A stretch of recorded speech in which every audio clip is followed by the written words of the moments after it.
RCR presenta Golpe a Golpe.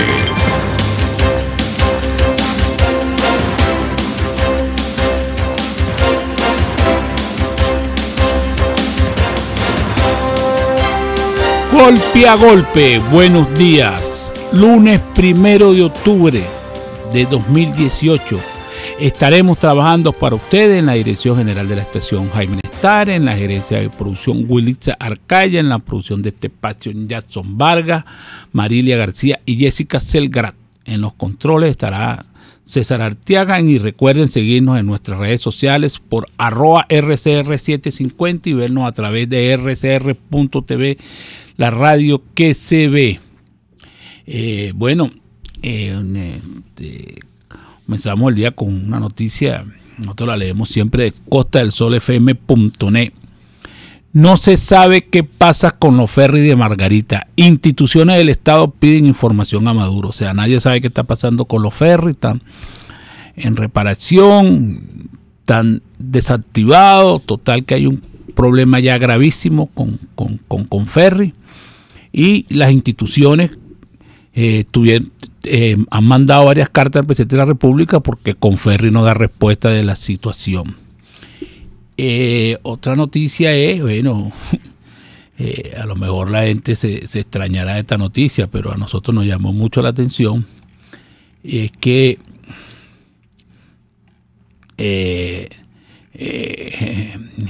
la noticia relacionada con deporte, ¿no? Es que la tiene publicada así costadelsolfm.net, entre exclamación: Ramos Alú infartado, maratón 67 años de AD lo gana Eric Clinton, un keniano que cruzó la meta con una fotografía de Chávez en la mano.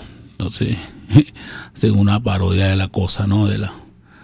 De eso que ocurrió.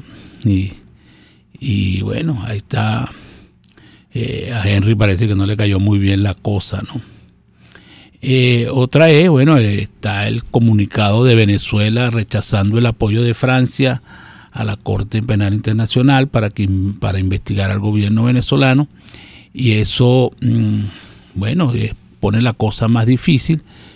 Se han hecho muchos comentarios de que hay cierta conversación con algunos voceros del Fondo Monetario Internacional, y quien preside el Fondo Monetario Internacional en estos momentos es una francesa.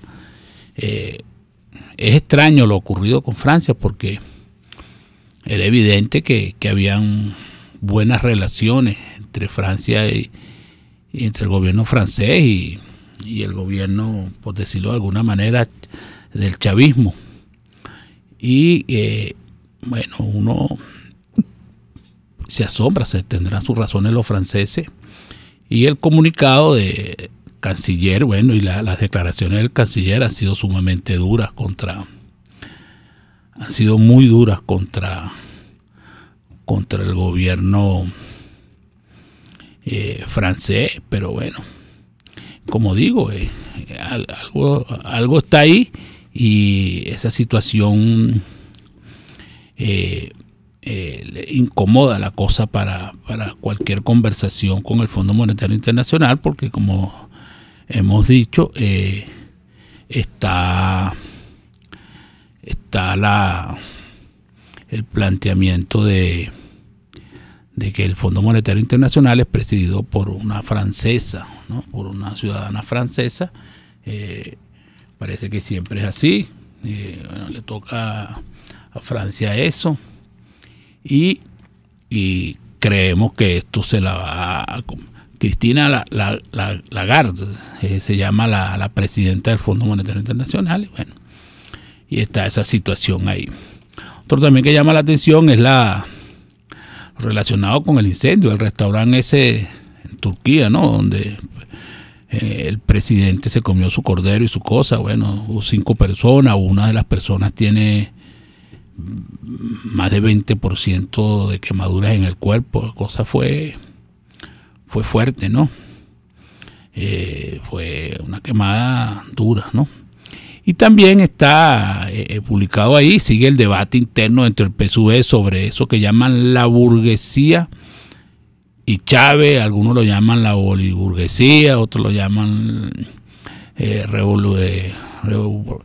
burguesía revolucionaria, otros llaman burguesía chavista, pero ahí tienen su debate ellos ahí, cómo crean una burguesía.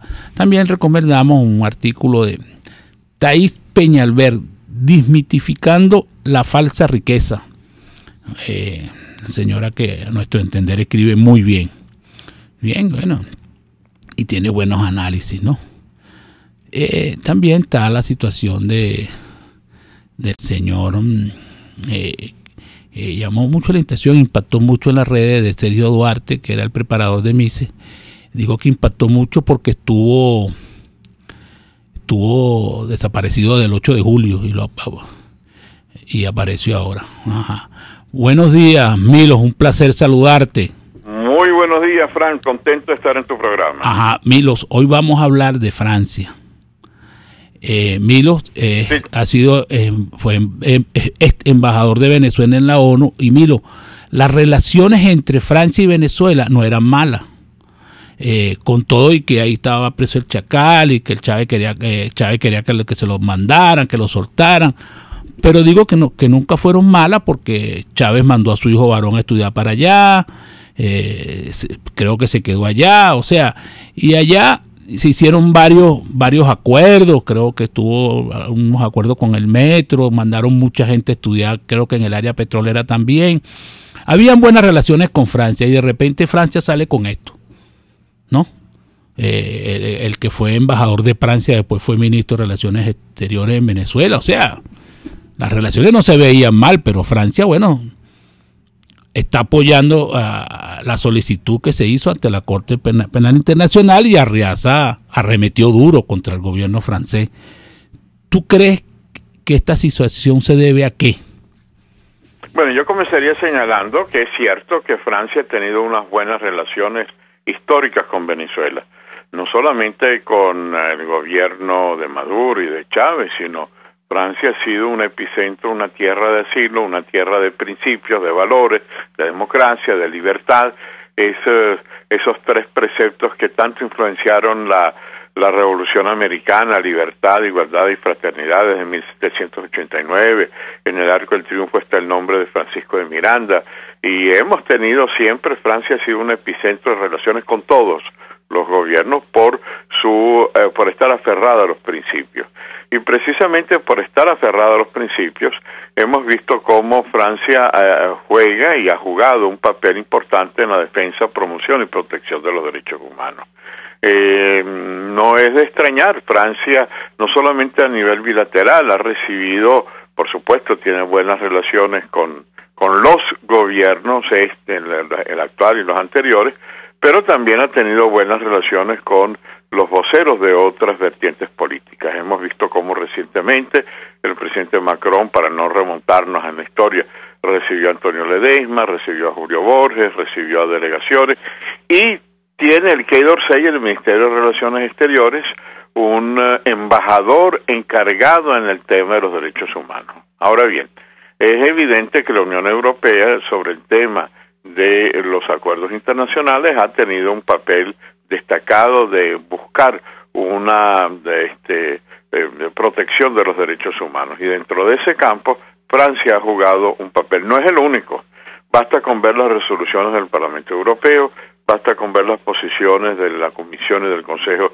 Europeo, pero Francia se suma a países como Canadá, se suma a los 5 países de América Latina, en que sea la Corte Penal Internacional la que determine cuál es la situación de violaciones de lesa humanidad. Por supuesto que yo creo que esto es parte de ese aislamiento cada vez mayor que tiene el régimen de Maduro. Lo hemos visto esta semana pasada, cómo no solamente en la OEA, en la ONU por primera vez el Consejo de la ONU, integrada por estados, en los cuales un gran número de esos estados van para defenderse de que no los acusan de violaciones de derechos humanos, como Cuba, Bolivia, Nicaragua o antes Siria. y sin embargo, a pesar de ello, votaron en contra de Venezuela. Lo que tiene que hacer la diplomacia venezolana, en vez de lanzarse como carritos chocones, como esa absolutamente ausente de criterios diplomáticos, esa comunicación de la Cancillería de la Casa Amarilla, tendría que darse cuenta de que es un retrato de la realidad de lo que estamos viviendo, y Francia se suma a ello. No, yo cuando te hacía el comentario de por qué es que mucha gente que está en el gobierno actualmente estudió ahí, y bueno, y uno pensaba que porque fue duro lo de Francia, y aunado a eso también se oye mucho en los pasillos gubernamentales que hay cierta conversación con el Fondo Monetario Internacional, buscándose un acercamiento, conversando para buscarle una salida a la situación económica que tiene el país. Pero es obvio que con esto que hizo Francia, la cosa se pone lejos con el Fondo Monetario, porque quien lo preside es una francesa, ¿no? Y pareciera que las condiciones estarían enmarcadas un poco dentro de lo que tú has planteado, porque también cabe destacar que la última vez que hablamos, creo que habíamos conversado sobre que el embajador de Francia había estado en unos canales de televisión y había más o menos mencionado la situación de Venezuela, ¿no? Sí, bueno, mira, ¿qué te puedo decir? Es verdad que Francia ha sido un centro cultural de atracción a los venezolanos, pero no solamente este gobierno, yo y muchos otros también estudiamos en Francia, y no por ello eso determinó una posición. Es decir, ahora, si los altos voceros del gobierno aprendieron lo que significa una tierra de libertad como es Francia, tendrían que tener otras actitudes y no tener esa diplomacia de carrito chocona. Sin embargo, el tema fundamental no es sencillamente decir que va a acudir al Fondo Monetario Internacional, sino que hay un retrato de la realidad venezolana que es imposible de negar. Y países como Francia no van a estar, no van a cegarse frente a esa realidad. Yo creo que siendo Francia, cuando tú ves toda la posición de Francia en el tema de los derechos humanos, no solamente la Declaración de los Derechos Humanos que nace de Francia, sino posteriormente, tú tienes hombres como René Cassin, uno de los redactores, junto con la señora Roosevelt, de la Declaración Universal de los Derechos Humanos. Tú ves cómo es en Francia donde está el Consejo de Derechos Humanos de Europa. Es un país que no puede estar ausente frente a las denuncias que han sido reiteradas en múltiples medidas, con lamentablemente una Corte Penal Internacional que ha necesitado que los Estados miembros, y Francia es un Estado miembro del Tratado de Roma, insistan en que sencillamente se trate en el máximo organismo penal internacional la situación de Venezuela. Esa es una solicitud que no puede ser vista como una visión agresiva. En eso estoy de acuerdo totalmente contigo. Estamos conversando con Milos Alcalay, porque si alguien ha tenido una buena relación con Venezuela ha sido Francia, como tú dices, no solamente ahorita, históricamente. Miranda Bolívar también estuvo ahí, Miranda está en el Arco del Triunfo, Miranda participó en la defensa de Francia, o sea, hay buenas relaciones, pues se conoce, o sea, y significa que la información que tiene Francia debe ser de primera línea, y lo que debe haber recibido para tomar esa decisión debe ser cosas muy, pero muy, muy duras desde el punto de vista de violación de derechos humanos y de situaciones complejas que se están viviendo aquí. O sea, esa estructura que tiene el Ministerio de Relaciones Exteriores, que no es dirigida a Venezuela, sino al mundo en general, de un embajador para la defensa y protección de los derechos humanos, viene estudiando el tema de las violaciones de derechos humanos de una manera similar a la que hace el Alto Comisionado de Naciones Unidas para los Derechos Humanos. Son hechos, han recibido documentos, han recibido toda la situación de la realidad venezolana. Pero lo que te señalaría dentro de la acción diplomática, esta destemplada comunicación que llega al insulto y no a una reacción diplomática de parte del gobierno venezolano, lo que va a hacer es que otros países europeos se solidaricen con Francia, porque Francia ha sido siempre un país promotor en materia de derechos humanos en América Latina y en el mundo.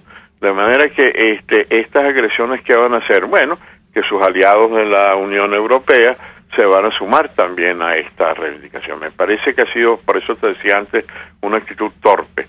Lo que tiene que hacer sencillamente el gobierno venezolano es buscar los mecanismos que permitan salir hacia la transición y hacia un modelo en donde efectivamente la democracia, la vigencia de los derechos humanos, el respeto a la opinión pública, el respeto a los medios de comunicación social se vaya dando, porque si no, no solamente en la Corte Penal Internacional, sino en la ONU, en la OEA, en la Unión Europea, seguirán cada vez llevando adelante las posiciones que el gobierno... Bueno, Milo, ya usted lo dijo con anterioridad, esto ya pareciera que no es un carrito chocón, sino que son como varios ya adentro de la cosa, ¿no? Ajá, Milo, tenemos que ir a publicidad. Y cuando regresemos queremos conversar contigo unos artículos que han publicado en Colombia sobre la posibilidad de una intervención militar a Venezuela y bueno, ahí se han prendido unas alarmas, hay senadores, hay cualquier periodista, mucha gente hablando de eso en los periódicos de Colombia. Y eso lo vamos a conversar cuando regresemos de publicidad. Estamos conversando con Milos Alcalay, ex embajador de Venezuela en la ONU. Vamos a publicidad. Usted escucha Golpe a Golpe por RCR 750 AM. Puedes seguirnos en nuestras redes sociales. En Twitter, @RCR750, la radio que se ve. K-Export te ofrece el servicio de reempaque totalmente gratis y consiste en consolidar tu carga en el menor volumen posible para que llegue en perfecto estado y economizar el costo de tu envío. Infórmate por su correo info@kexport.net o llama en Panamá al 507-6020, 507-1927. En USA, 1305-514-2500. K-Export cubre todo el territorio nacional. K-Export, déjalo todo en nuestras manos. En la crisis se encuentran las oportunidades. Aquí en Sin Estrés se las mostramos con invitados especiales que nos regalan sus experiencias por una Venezuela mejor. Cada tarde, de lunes a viernes a las 3, desde el emprendimiento, la educación, la salud y el entretenimiento. Por nuestra calidad de vida se nos hace necesario tomar un respiro del agobio diario, dedicar unos minutos a la salud mental y emocional para vivir sin estrés. Sin Estrés, de lunes a viernes a las 3 de la tarde por RCR 750 AM y RCR.tv, la radio que se ve. Una crónica de la actualidad. Golpe a golpe.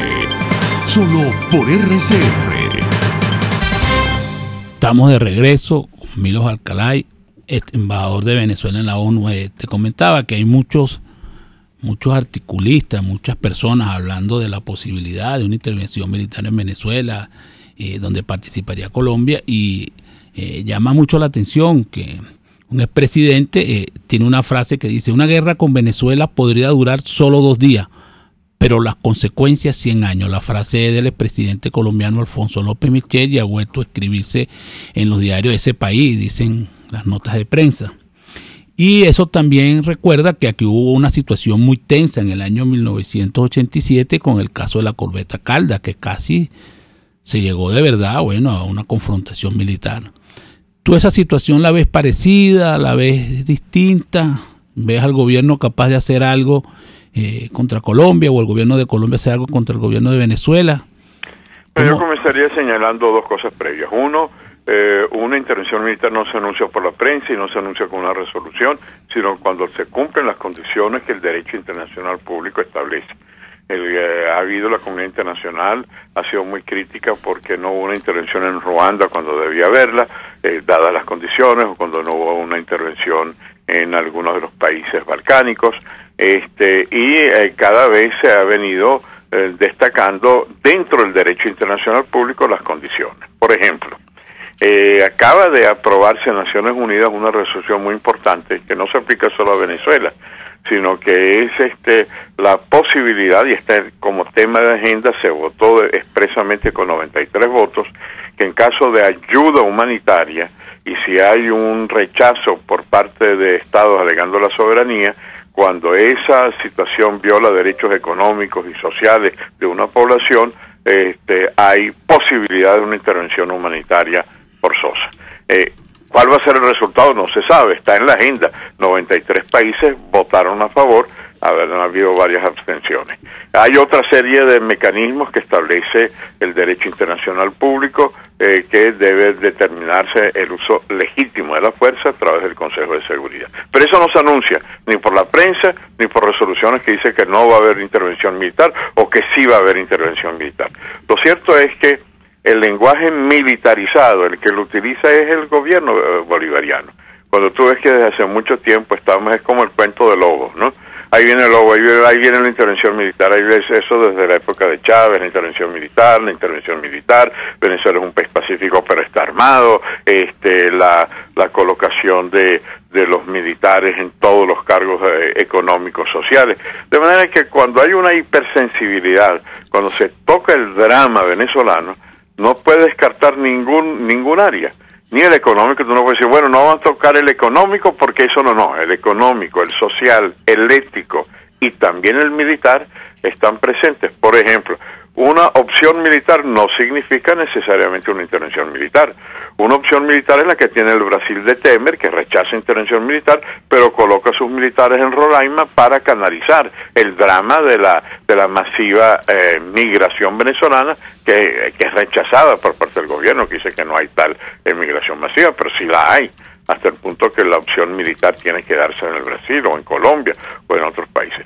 De manera que yo creo que lo que ha sucedido es que cada vez la ausencia de una visión que permita que Venezuela cumpla, el gobierno venezolano cumpla con los compromisos internacionales, en vez de una posición de envalentonamiento internacional, salvo un par, puedes contar con los dedos de dos manos cuántos lo apoyan, y te sobran dedos, Cuba, Siria, Nicaragua, Bolivia, y ponle unos cuantos más, pero de resto hay una profunda preocupación por el tono y la forma como se están llevando el drama económico, el drama social, el drama de las enfermedades, la búsqueda de alternativas. Cuando tú ves recientemente que el gobernador electo en el Zulia fue secuestrado y golpeado, y a pesar de que tiene inmunidad parlamentaria, al igual que en muchísimos otros casos, bueno, eso repercute a nivel internacional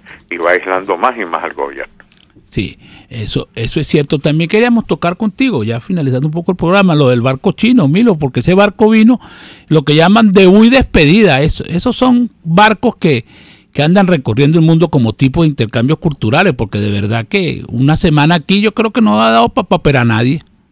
Sí, yo te diría que ese tipo de presencia de un país tan importante como China demuestra el interés que ellos tienen en América Latina, pero el enfoque negativo, la creación de expectativas en este y en muchos otros casos por el gobierno bolivariano de hacer propaganda con la presencia, hay dos elementos. Primero, que deben haberse asustado, porque dice, bueno, los que van a tratar son los que el carnet de la patria, las comunas determinen, en vez de decir, bueno, vamos a ver qué dicen los directores de los hospitales, que dicen los afectados, que puedan curar a todos. Entonces, bueno, ideologizar la ayuda humanitaria es algo que rechaza cualquier país sensato. En segundo lugar, se quiso hacer de la venida de estas visitas que normalmente hacen los buques militares o los buques de visita, no son orientadas solo a una solución de un problema, y te genera contradicciones, porque el gobierno dice que acepta la ayuda médica del barco chino, pero ¿y si el barco es finlandés, o si el barco es francés, o si el barco es, por supuesto, americano? Hay un rechazo. Tú no puedes establecer criterios selectivos en cuanto al tipo de ayuda. Y tanto anunciaron que vinieron los chinos a ayudar al gobierno venezolano, que cuando se fueron quedaron con los crespos hechos. Sí, porque es algo así como el buque Simón Bolívar, este barco chino que anda por el mundo, pues, intercambiando, viendo, conociendo, mandando estudiantes para que conozcan otros países, pero no fue realmente una ayuda humanitaria, porque lo que duró aquí fue prácticamente nada. Bueno, son lo que dura. Vinieron, algunos de ellos hicieron despliegue de los instrumentos médicos que tienen, muy poco, Y de resto visitaron, hicieron turismo, visitaron. Sí, lo llevaron al cardiólogo infantil, al cardiológico infantil ahí en Montalbán, los llevaron al panteón, o sea, los pasearon. Bueno, eso son es así como si Simón Bolívar, como tú muy bien dices, va a Nicaragua y entonces Ortega dice, bueno, aquí viene Simón Bolívar a intervenir y a salvarnos. No, van allá, tocan el puerto, hacen algún protocolo militar, naval, y después continúan hacia otros países. Y van conociendo, pues, como todo. Como todo. Pero lo grave de eso es la expectativa que genera el gobierno. Sí, estoy de acuerdo totalmente de acuerdo. Y después, contigo. Quedó en el aire. Sí, totalmente de acuerdo contigo. Uno pensó que se iban a quedar por lo menos un mes y que iban a operar bastante gente, pero no duró nada. Eso, esa es la verdad. Bueno, Milo, fue un placer tenerte en el programa. Hemos conversado con Milo Alcalay, es embajador de Venezuela en la ONU, y nosotros vamos a publicidad. Ni de suerte, ni de gracia, ni de pecho. Es Golpe a Golpe. Puede seguir nuestra programación a través de rcr.tv, la radio que se ve. El siguiente espacio educativo está dirigido a niños, niñas y adolescentes. RCR presenta Todo se puede, una producción nacional independiente de Mayra Prado, certificado número 16923. El cambio es acción. Muévete por tu salud. No tienes excusa. Tú puedes. Quitando las barreras de aislamiento social del adulto mayor. En la tercera edad, las oportunidades para el compromiso social tienden a ser menos frecuentes debido a factores como la mala salud, la pérdida de seres queridos, la pérdida de roles o responsabilidades y disminución de los ingresos. Por ello, el logro de una mayor conectividad social para las personas mayores aisladas requiere un ambiente de apoyo que ofrezca una gama de opciones para el compromiso, roles significativos y respeto dentro de la comunidad. Ahora, ¿qué hacer para abordar el aislamiento social en las personas mayores? La Agencia de Salud Pública de Canadá propone 2 estrategias generales: apoyo 1 a 1 y sesiones de grupos de apoyo. Lo más efectivo, intervenciones grupales, que cubren una variedad de temas y alientan la expresión de puntos de vista. Además de intervenciones específicas, el compromiso social puede fomentarse a través de programas que despierten la integración del adulto mayor dentro de la comunidad. Clubes de abuelos, ONGs ofrecen en nuestro país alternativas de contacto y vinculación para el adulto mayor. Ahora, varios detalles para reflexionar. Por mejor concebidos que estén los programas para evitar el aislamiento social del adulto mayor, se requiere de facilidades para que las personas salgan de sus casas. En consecuencia, la calidad de los servicios de transporte, incluyendo su frecuencia y uso, deben ser tomados en cuenta. También es necesario contemplar los canales de información que utilizan las personas mayores para que estas iniciativas puedan llegar a sus oídos. La creación de políticas, servicios y estructuras diseñadas para apoyar y permitir el envejecimiento activo y la participación continua en la sociedad siempre serán opuestos al aislamiento social. Si bien conductas de autocuidado como alimentarse balanceadamente, hacer ejercicio, acudir a las consultas con el especialista, controlar el estrés, dormir lo suficiente, tomar las medicinas indicadas por el médico, si es el caso, son factores que impulsan el contacto social, se requiere de un sistema que apoye con políticas y con hechos al adulto mayor. Mientras tanto, te invito a ver tu contexto inmediato. ¿Qué haces para impulsar el contacto social de tus mayores? Todo se puede. RCR presentó Todo se puede con Mayra Prado. Síguela por Twitter, @todosepuede.net. Una producción nacional independiente de Mayra Prado, certificado número 16923. En carnavales, Semana Santa, vacaciones escolares y navideñas, aprovecha las promociones y ofertas de Cauchera Fran Luis en RIN 13, 14, 15, 16, 17 y para camiones en cauchos nacionales e importados a precios insuperables. Final Avenida Baral, pasando la estación de servicio y al lado del banco. Teléfono 0416-607-6406. Cauchera Fran Luis, tu mejor opción. RCR 750 AM, porque lo bueno une. Pluralidad contigo, respeto contigo, responsabilidad contigo, libertad contigo. Estamos contigo y punto. De lunes a viernes a la 1 de la tarde. Contigo, solo por RCR 750 AM. Porque lo bueno une. En RCR somos vanguardia. Toda la programación de tu RCR también la puedes seguir a través de la internet. Audio y video en tiempo real. Noticias y mucho más. No te pierdas ni un segundo de nuestra programación. No hay excusa ni cadena que valga para que dejes de escucharnos. Ingresa a rcr.tv, la radio que se ve. Moisés Naim en Efecto Naim. Hola, soy Moisés Naim desde Washington. Conéctese a rcr.tv. También nos puede seguir por @Efecto Naim en Twitter. Y estamos en Facebook y en Instagram. Y no olvide que puede disfrutar todos los contenidos del programa cuando usted quiera, suscribiéndose a nuestro canal de YouTube. Nos vemos en la radio.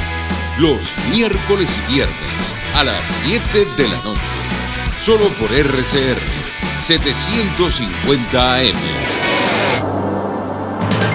Golpe a golpe. El cuento completo entre lo irónico, lo serio y lo ácido. Y estamos de regreso en Golpe a Golpe.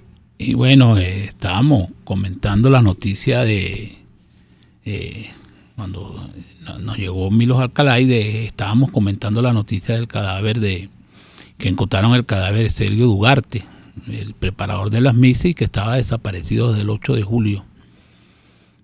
Bueno, muy lamentable la situación. En Maracay hay una consternación, hay una cosa. Parece que era una persona que le robó el carro, y lo habían agarrado por allá por el Zulia. Bueno, y ahora apareció el cadáver, está más semienterrado por allá por el río, por allá por el estado de Aragua, ¿no? Que una situación de verdad bien lamentable. Esto que ocurrió, porque bueno, como estamos diciendo también, queríamos felicitar, porque nosotros le hemos entrevistado mucho al obispo Mario Moronta, quien acaba de ganar el premio internacional Pablo VI, premio internacional, producto de los derechos humanos, etcétera, un premio, en nuestra opinión, bien merecido. Y por su labor pastoral y otra serie de cosas, pues, pero que queríamos hacerle nuestro homenaje, pues. Y en línea tenemos a Juan Pablo Guanipa, exgobernador del estado Zulia, no proclamado por el Consejo Nacional Electoral y destituido por la Asamblea Nacional Constituyente. Buenos días, Juan Pablo, un placer saludarte. Buenos días, hermano, igualmente, por aquí a tu orden. Bueno, Juan Pablo, sabemos que viviste una situación muy difícil.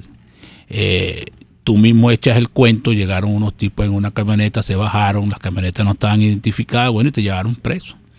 Y tú nos dirás cómo te trataron y qué significa eso ya en el estado Zulia, una persona como tú, que es diputado, candidato, que fue gobernador por pocas horas. Bueno,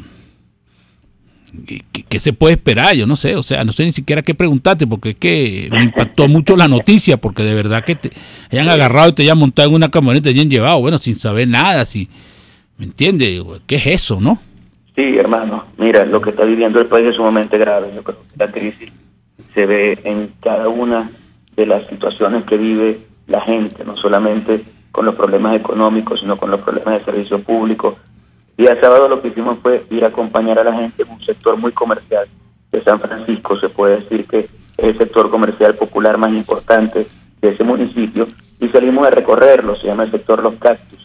Estuvimos caminando por allí, conversando con la gente y constatando lo que ya todos sabemos, pues lo que ya he dicho. Tenemos carnicerías sin carne, fruterías sin frutas, bueno, panaderías sin pan, y lo poquito que había a la gente le parecía demasiado caro, demasiado oneroso. Entonces tienes allí una situación en la que la gente está tratando de ver un día de fin de semana, de fin de mes, tratando de ver cómo hace para poder subsistir. y en ese esfuerzo estuvimos caminando aproximadamente 2 horas y media. La actividad terminó sin ningún inconveniente, nos montamos en nuestro carro y cuando ya vamos saliendo del municipio nos interceptan este grupo de delincuentes, indudablemente comandados por el usurpador del Zulia, que era alcalde de San Francisco, y por el actual alcalde, que es autómata de él. Y entonces, bueno, primero impidieron que transitáramos, después comenzaron a darle golpes a los vehículos, y después de todo eso nosotros decidimos salir, afrontar la situación, y bueno, llevamos golpe parejo, pues. Ahí estuvimos en eso. Mientras nos golpeaban decían que si pensábamos que nosotros podíamos pasar ilesos por San Francisco, que si pensábamos que podíamos hacer política allí y que no iba a haber consecuencias. Y bueno, después de eso nos metieron en los carros. Nosotros sabíamos que era gente de ese grupo, porque ellos son muy conocidos en ese municipio y no es primera vez que agreden a gente de la oposición venezolana allí. Pero obviamente no teníamos la certeza hasta que llegamos a la comandancia de policía. Allí nos metieron y nos encerraron en un cuarto mientras nos decían que el alcalde nos mandaba a decir que iba a respetar nuestra inmunidad parlamentaria, cosa que ya había violado, y en ese momento llegó el alcalde, nos devolvió los teléfonos, la cámara, a la cámara le sacaron el chip de la memoria, 2 teléfonos no aparecieron, y bueno, nos dijo que nos ofrecía disculpas, que había sido un exceso de sus muchachos, que le iba a abrir una investigación, pero al final no abrieron ninguna investigación. Lo que hicieron en la tarde del día sábado fue rodar una versión absolutamente distinta a lo que había pasado. La versión que estaban rodando era que nosotros, que ellos llegaron a una situación de conflicto que se había presentado en esa zona de los cactus y que vieron que había un movimiento raro. Cuando lo quisieron dispersar, se dieron cuenta que era que unas señoras me estaban golpeando a mí y ellos lo que hicieron fue resguardar mi integridad física y llevarme entonces para evitar que yo sufriera una golpiza. Completamente distorsionada la realidad para tratar de justificar algo totalmente injustificable. Pablo, ¿y ese es el mismo alcalde que anda con una mandarra resolviendo los problemas allá del mercado de las pulgas?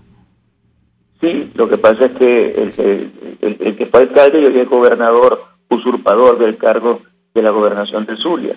Desde que llegó a la gobernación dijo que iba a resolver los problemas en las pulgas, eso nunca lo hizo, que iba a resolver los problemas de inseguridad, eso nunca lo hizo, que iba a resolver los problemas de electricidad, al contrario, se profundizaron, y lo que ha hecho es interponer una denuncia en mi contra por ser supuestamente el responsable del sabotaje eléctrico. El gobierno en el Zulia no existe. En Venezuela lo que hay es un proceso no democrático, que no digo su nombre adecuadamente porque puede afectar a la emisora, pero sabemos lo que está pasando en el país, y esta gente que está aquí en el Zulia lo que trata es de ganar indulgencias con Caracas, no creen en la descentralización, le chupan medias, por decirlo de esa manera no vulgar, a la gente en Caracas, y lo que están haciendo es destruyendo completamente al Zulia.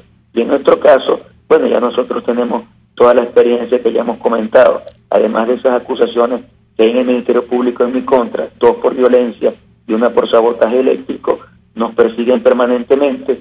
Allá afuera de mi casa está el SEBIN, y vaya para donde yo vaya, voy a tener la persecución del SEBIN. Lo raro es que el sábado el SEBIN no estuvo, no apareció, no estuvieron.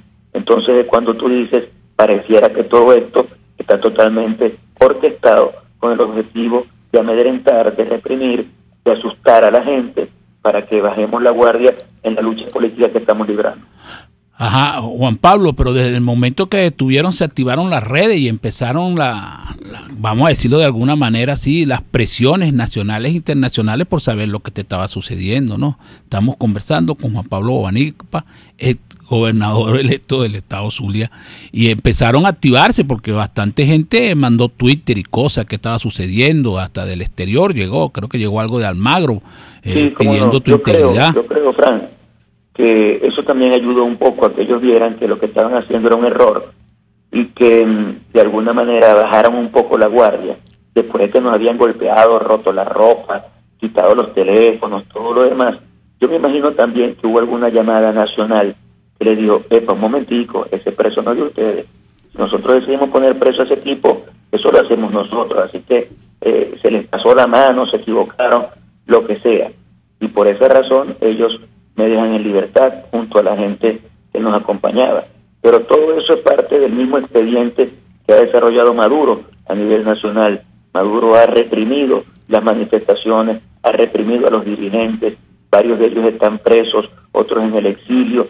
Todo eso es expediente de tratar de minimizar a la oposición venezolana, de minimizar a la resistencia, a la gente que siente que tenemos que seguir ejerciendo mecanismos de presión hasta que logremos que haya un quiebre en la dirección nacional del país y podamos tener un cambio de gobierno que permita que podamos reconstruir a Venezuela. Y lo que tenemos que hacer los dirigentes es llenarnos de fortaleza, de coraje, seguir adelante, acompañar al pueblo en este momento, ejercer presión y sacar a Maduro.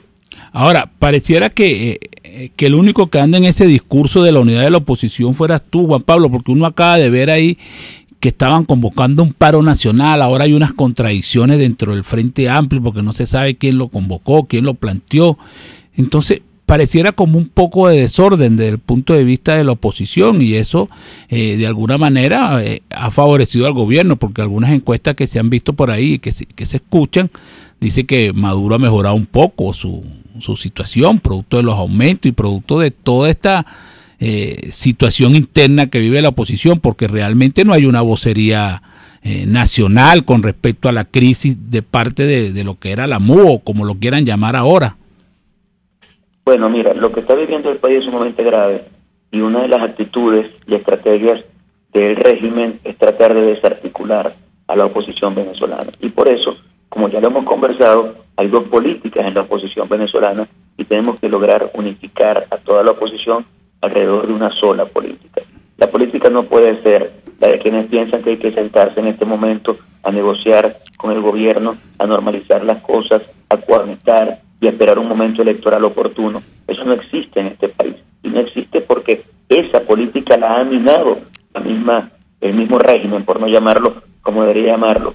Ellos han minado esa política y han acabado con cualquier esperanza electoral y han acabado con cualquier esperanza de negociación. Entonces, nosotros le diríamos a quienes están pensando que esa es la política, que se vengan para la política adecuada en este momento. La presión internacional se ha intensificado. Lo que pasó esta semana en Estados Unidos, en Francia, en la Corte Penal Internacional, en la ONU, todo eso es una presión importantísima que nosotros tenemos que aprovechar internamente para reagrupar nuestras fuerzas y para seguir ejerciendo presión interna que permita que se dé el quiebre que todo el país está esperando.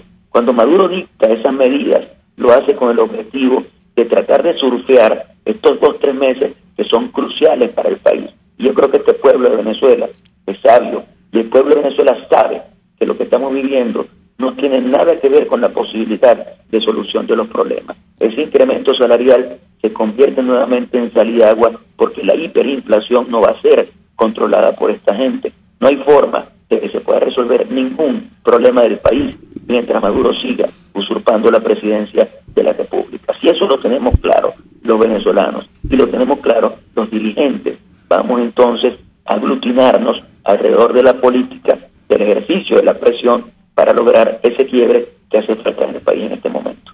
Ajá, estamos conversando con Juan Pablo Guanipa.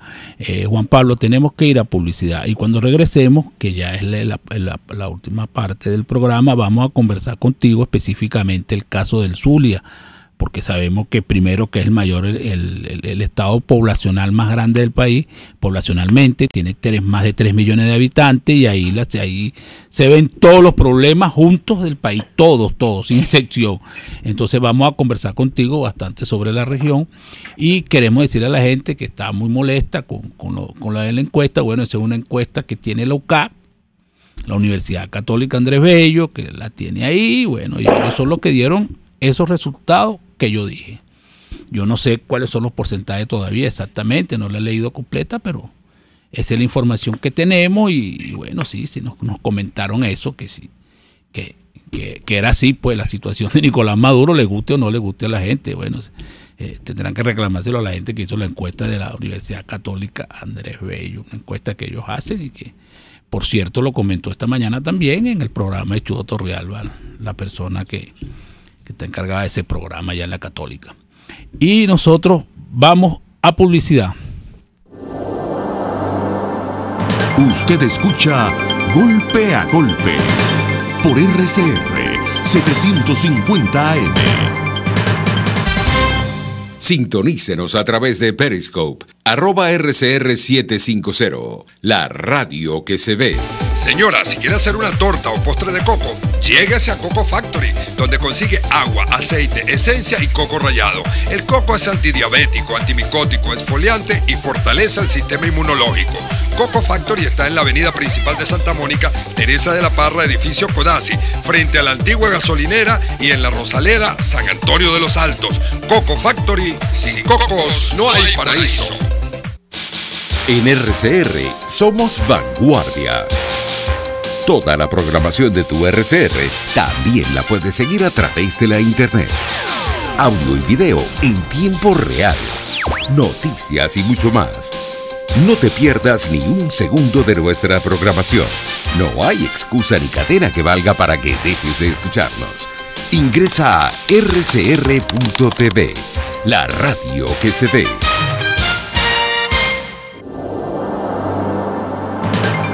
Una crónica de la actualidad. Golpe a golpe. Solo por RCR. Estamos de regreso en Golpe a Golpe. Estamos conversando con Juan Pablo Guanipa, es gobernador electo del estado Zulia y destituido por la Asamblea Nacional Constituyente. Juan Pablo, en el Táchira gran parte de los comerciantes decidieron recibir los pagos en pesos colombianos.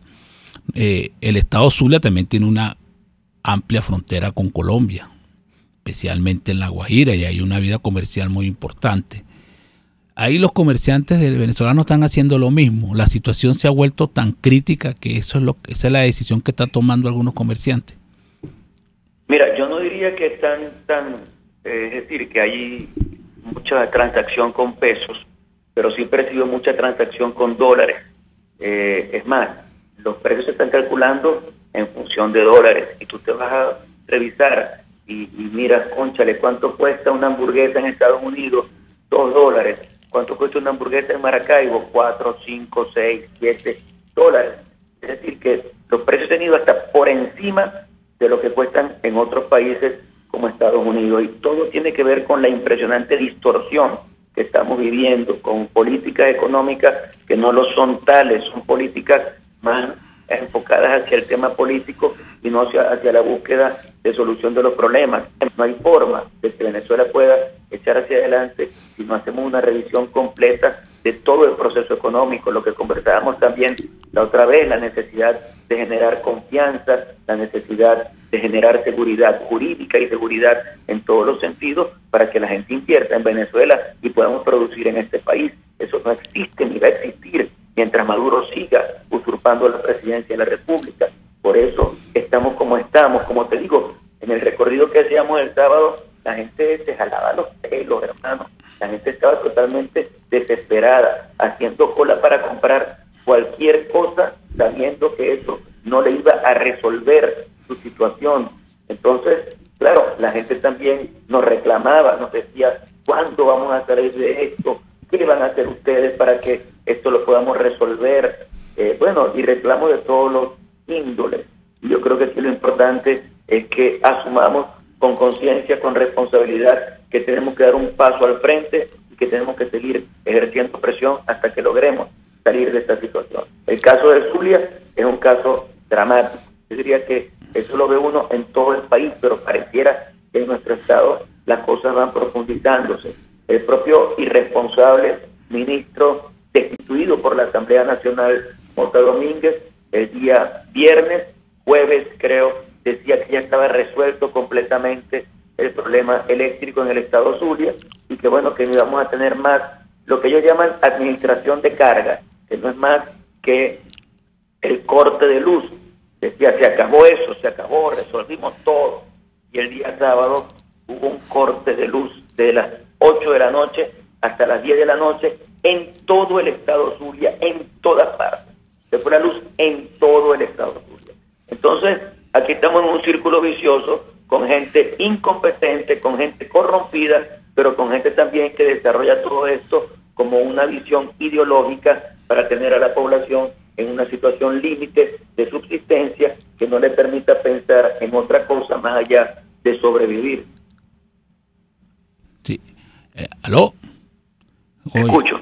No, ya estamos por terminar, Juan Pablo, como ya estamos terminando el programa, quisiéramos que tú le enviaras un mensaje a los zulianos, porque también sabemos, hablamos solamente del lago Maracaibo, no nos dio tiempo de hablar de la costa oriental del lago, que es sumamente ganadera y que bueno, ya sabemos los problemas que están viviendo ahí, pero por razones de tiempo no podemos conversar mucho sobre esa situación, porque el estado Zulia es sumamente complejo y bueno, y tú has dicho muchas cosas y quisiera que tú le enviaras un mensaje a tus oyentes y en especial a los zulianos, porque tú, bueno, fuiste un gobernador electo y te quitaron. Sí. En 2 minutos te doy un panorama. Si tú me dices cuál es la zona más vulnerable del Zulia, La Guajira. En la Guajira venezolana están pasando cosas totalmente lamentables. La muerte de niños por desnutrición, la situación de los costos allá por la frontera es mucho más elevada que en otras zonas del estado Zulia. Pero tienen la zona ganadera de Perijá y el sur del lago totalmente deprimida. Tienen la zona petrolera, que también es ganadera, como tú dices, de la costa oriental del lago, totalmente deprimida. Tienen la zona capital con un colapso total de los servicios públicos. Yo le digo a los zulianos, tenemos nosotros una gran responsabilidad con Venezuela.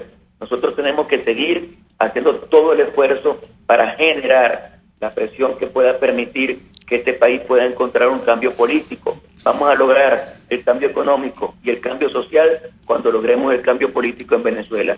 Y hoy por hoy se están dando reuniones importantísimas en las que estamos logrando acuerdos, no solamente para la salida de Maduro de la presidencia de la República, sino también para la transición y para la generación de un plan de gobierno unitario que permita que en el corto plazo podamos lograr la recuperación de Venezuela. Así que eso viene, y a los zulianos, a los venezolanos, les digo que tengamos siempre la esperanza y la ilusión de que eso va a pasar lo más pronto posible, y de esto vamos a salir.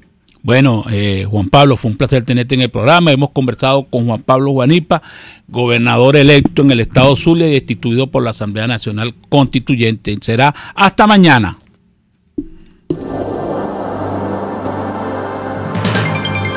RCR presentó Golpe a Golpe.